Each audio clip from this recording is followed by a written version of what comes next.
다 같이 사도신경으로 신앙 고백하도록 하겠습니다. 전능하사 천지를 만드신 하나님 아버지를 내가 믿사오며 그 외아들 우리 주 예수 그리스도를 믿사오니 이는 성령으로 잉태하사 동정녀 마리아에게 나시고 본디오 빌라도에게 고난을 받으사 십자가에 못 박혀 죽으시고 장사한 지 사흘 만에 죽은 자 가운데서 다시 살아나시며 하늘에 오르사 전능하신 하나님 우편에 앉아 계시다가 저리로서 산자와 죽은 자를 심판하러 오시리라.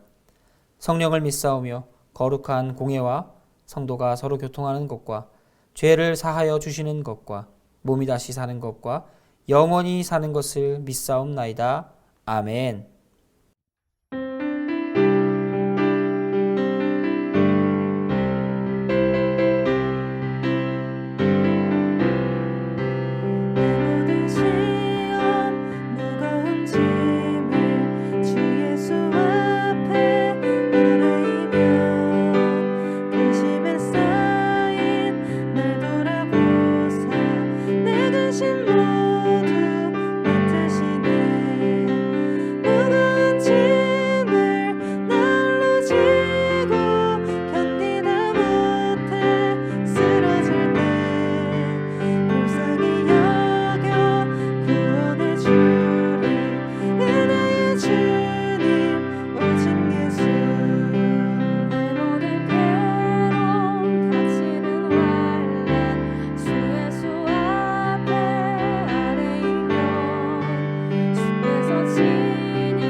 세상을 이길 힘주시네.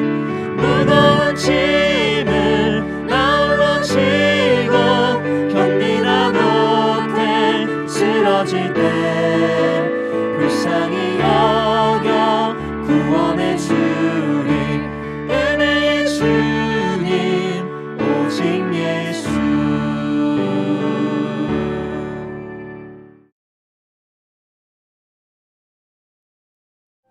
옛적 이스라엘 중에는 모든 것을 무르거나 교환하는 일을 확정하기 위하여 사람이 그의 신을 벗어 그의 이웃에게 주더니 이것이 이스라엘 중에 증명하는 전례가 된지라. 이에 그 기업 물을 자가 보아스에게 이르되 내가 너를 위하여 살아 하고 그의 신을 벗는지라. 보아스가 장로들과 모든 백성에게 이르되 내가 엘리멜렉과 기륜과 말론에게 있던 모든 것을 나오미의 손에서 산 일에 너희가 오늘 증인이 되었고, 또 말론의 아내 모압 여인 룻을 사서 나의 아내로 맞이하고 그 죽은 자의 기업을 그의 이름으로 세워 그의 이름이 그의 형제 중과 그곳 성문에서 끊어지지 아니하게 하매 너희가 오늘 증인이 되었느니라 하니 성문에 있는 모든 백성과 장로들이 이르되 우리가 증인이 되나니 여호와께서 내 집에 들어가는 여인으로 이스라엘의 집을 세운 라헬과 레아 두 사람과 같게 하시고 내가 에브랏에서 유력하고 베들레헴에서 유명하게 하시기를 원하며 여호와께서 이 젊은 여자로 말미암아 내게 상속자를 주사 내 집이 다말이 유다에게 낳아준 베레스의 집과 같게 하시기를 원하노라. 이에 보아스가 룻을 맞이하여 아내로 삼고 그에게 들어갔더니 여호와께서 그에게 임신하게 하심으로 그가 아들을 낳은지라. 여인들이 나오미에게 이르되 찬송할지로다. 여호와께서 오늘 내게 기업 물을 자가 없게 하지 아니하셨도다. 이 아이의 이름이 이스라엘 중에 유명하게 되기를 원하노라. 이는 내 생명의 회복자이며 내 노년의 봉양자라. 곧 너를 사랑하며 일곱 아들보다 귀한 내 며느리가 낳은 자로다. 하니라. 나오미가 아기를 받아 품에 품고 그의 양육자가 되니 그의 이웃 여인들이 그에게 이름을 지어주되 나오미에게 아들이 태어났다. 하여 그의 이름을 오벳이라 하였는데 그는 다윗의 아버지인 이새의 아버지였더라. 베레스의 계보는 이러하니라. 베레스는 헤스론을 낳고 헤스론은 람을 낳았고 람은 암미나답을 낳았고 암미나답은 나손을 낳았고 나손은 살몬을 낳았고 살몬은 보아스를 낳았고 보아스는 오벳을 낳았고 오벳은 이새를 낳고 이새는 다윗을 낳았더라. 오늘 이야기는 룻기 마지막 이야기입니다. 룻의 결말, 엔딩으로 볼 수도 있죠. 그 결말이 어떻게 났는지 모두 다 아시겠지만 한 번 더 살펴보며 이곳을 통해 우리에게 주시는 그 하나님의 은혜를 오늘 하루 충분히 살아가시길 소원합니다. 보아스와 룻은 오늘 결혼합니다. 오늘 본문에서 아름다운 상황이 연출되죠. 보아스와 룻은 이런 결혼식을 통하여서 많은 사람들에게 자신들의 상황들을 설명하고 사람들은 증인이 되며 그들을 축복하게 되는 모습을 보여줍니다. 룻의 삶은 어땠습니까? 결혼 이후의 삶은 항상 좌절이고 어려움이고 힘듦이고 고난이고 역경이었습니다.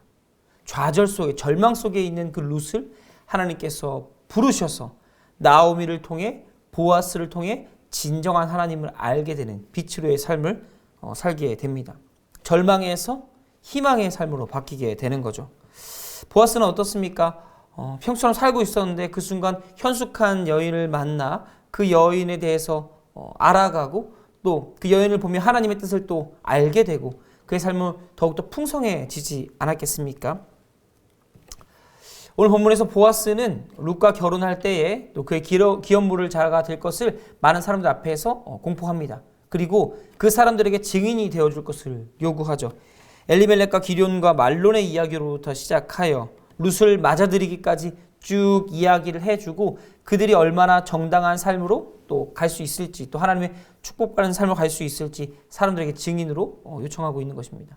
사람들의 반응은 어떻습니까? 그것들을 보며 정당하고 또 하나님의 축복을 받기에 합당한 일이라고 이야기하지 않습니까? 모든 사람들이 함께 행복해하고 축복해주는 삶을 보아스와 룻은 시작하게 됩니다. 사람들은 룻을 축복하기를 마치 라헬과 레아와 같이 또 다말과 같이 하나님께서 축복하길 원한다고 이야기합니다. 그들의 삶에 있어서 보아스의 삶은 어렵고 힘든 여정이었지만 이제는 하나님께 복 받아서 행복하고 즐거운 삶을 살기를 바란다고 이야기하고 있는 것이죠. 그리고 하나님께서는 이들에게 자녀를 허락하셨고 룻은 다윗의 할아버지인 오벳을 낳게 됩니다. 이 오벳을 낳게 될 때 좀 특별한 일이 있는데요. 나오미가 오벳을 안고 기뻐합니다. 그리고 그를 칭찬하기를 7 아들보다 나온 며느리의 자손이라고 이야기합니다. 그의 자녀라고 이야기하죠. 무슨 말입니까? 당시에 남아, 즉 남자들보다 더욱더 나은 며느리라고 최고의 칭찬을 하고 있는 겁니다. 그 어떤 아들보다 더 현숙하였고 현명하였고 지혜로웠던 그 여인 룻을 칭찬하고 있는 거죠. 그 룻으로부터 나온 아들, 이 사람이 우리의 희망이라고 이야기합니다.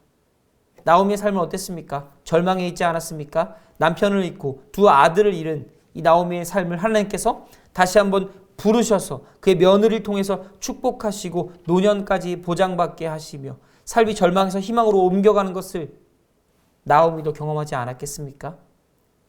그들을 통해서 하나님께서 이루시고자 하는 일들을 오늘 본문에서 아름답게 이루어 주십니다.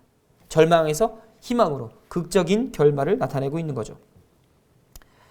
나오미와 룻은 절망의 순간에서도 하나님을 놓지 않았습니다. 하나님께서도 그들을 놓지 않으셨죠. 그들을 하나님께서는 부르셔서 희망 가운데로 인도하십니다. 하나님께서 그들의 삶이 잘 되기를 바라셨어요. 그리고 더욱더 하나님을 의지하여 이 세상에서 하나님의 뜻을 나타내는 사람으로 살기를 바랬습니다. 그 결과가 무엇입니까? 행복하고 즐거운 결혼, 또 자녀를 낳음, 그 자녀가 다윗의 족보에 들어가는 아주 훌륭한 일을 경험하게 됩니다. 매 순간 먹을 것을 걱정하며 살 때도 있었고, 잘 곳이 없어서, 누울 곳이 없어서 걱정하는 삶을 살았고요. 또 주변의 이웃으로부터 위협을 당할까 두려운 삶을 살았습니다. 특히 이 식량 문제는 매일매일 살아야 되는 그 문제를 해결할 수 없었기 때문에, 이들의 힘을 의지할 수 없었기 때문에 더욱더 절망 가운데 있게 만들었습니다. 하지만 그곳에서 이들은 하나님을 발견하게 되었고 하나님의 은혜를 경험하게 됩니다. 그리고 이런 행복한 결말을 맞이하게 되죠. 모든 것을 잃었던 나오미가 하나님의 계획과 은혜로 다시 모든 것을 얻게 됩니다. 더 많은 것을 얻게 됩니다. 우리는 여기서 하나님께서 우리를 향한 계획이 있다는 것을 발견할 수 있습니다.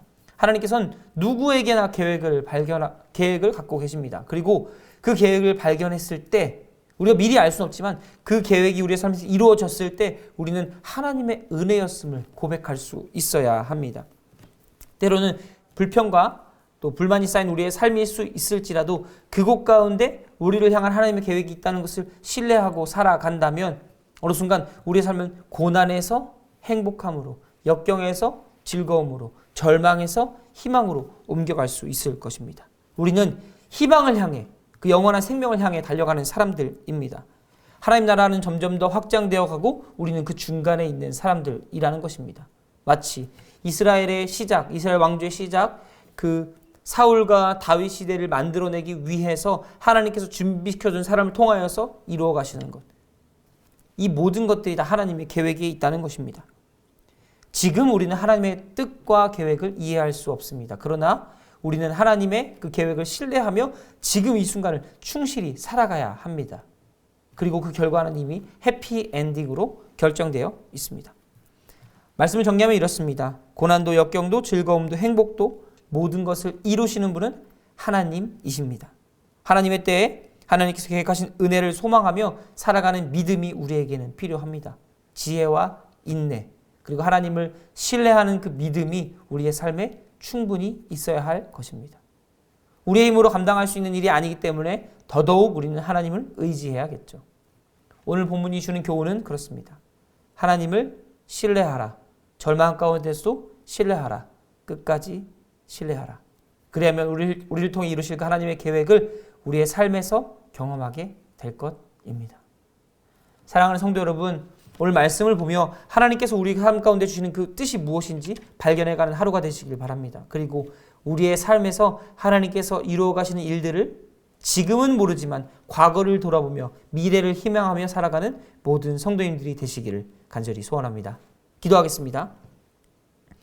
사랑의 하나님, 감사합니다. 우리 가운데 하나님의 그 희망과 은혜를 허락하셔서 감사합니다. 우리가 하나님을 의지하며 살아갈 수 있도록 도와주시고 우리의 삶을 통하여서 이루시는 그 하나님의 계획을 하나하나 발견해 나가며 행복한 삶을 살 수 있도록 우리의 삶을 이끌어 주시옵소서. 힘들고 어려운 절망 가운데서도 건지시는 하나님을 신뢰하게 하시고 우리의 삶을 통해서 이루시는 그 하나님의 은혜와 계획들이 비록 연약한 우리 가운데 나타날 수 있도록 하나님께서 우리를 이끌어 주시고 인도하여 주시옵소서. 감사합니다. 사랑합니다. 예수님의 이름으로 기도드렸습니다. 아멘. 주님 가르쳐 주신 기도하겠습니다. 하늘에 계신 우리 아버지여, 이름이 거룩히 여김을 받으시오며 나라의 임하옵시며 뜻이 하늘에서 이룬 것 같이 땅에서도 이루어지이다. 오늘날 우리에게 일용할 양식을 주옵시고 우리가 우리에게 죄 지은 자를 사하여 준 것 같이 우리 죄를 사하여 주옵시고 우리를 시험에 들게 하지 마옵시고 다만 악에서 구하옵소서. 대개 나라와 권세와 영광이 아버지께 영원히 있사옵나이다. 아멘.